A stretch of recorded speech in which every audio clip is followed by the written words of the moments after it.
रजीम बिस्मिल्लाहिर्रहमानिर्रहीम। अस्सलाम वालेकुम नाज़रीन, ज़वार की मोहम्मद अब्सार हैदरी मौला अली अलैहिस्सलाम के कुएँ पर मौजूद नहंग शरीफ में सुबह सिंध सेवन शरीफ से 62 किलोमीटर दूर। ये बार बार मैं आपको इस वजह से बता रहा हूँ ताकि कोई दोस्त इसको भूल ना जाएं, ताकि उन्हें आने के लिए यहाँ पे किसी किस्म की दिक्कत मौजूद ना हो। तो जैसे कि आपको मैंने बताया कि मौला अली अलैहिस्सलाम का कुआँ यहाँ पर नहंग शरीफ के अंदर मौजूद है, जहाँ पे मौला अली अलैहिस्सलाम ने देव को भी फिन्नार किया, काफ़ी जंगें की और यहाँ पर जो लोग थे उनको कलमा भी पढ़ाया। और मौला अली अलैहिस्सलाम ने तलवार मारी एक पत्थर के ऊपर और वहाँ से वो पत्थर हटा और चश्मा जारी हो गया, यहाँ पे वो कुआँ बना। और मैं अभी उस पानी के अंदर मौजूद हूँ जो कि ये एक नहर की सूरत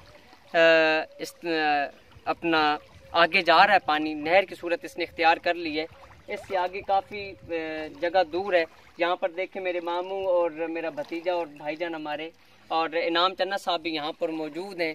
मैं अब इस पानी के अंदर मौजूद हूँ ताकि मैं भी कुछ अपने यानी कि जो इस जगह का नाम नहंग शरीफ है। निहंग शरीफ, नहंग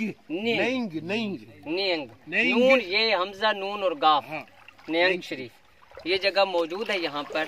और यहाँ पर अभी देखें मैं पानी के छट्टे भी लगाने लगा हूँ। अभी पहले हमने गुस्ल किया है और अभी ये मेरे मामू कपड़ों समेत जो है ना वो पानी के अंदर हैं। ये देखें, आगे ले जाओ आप।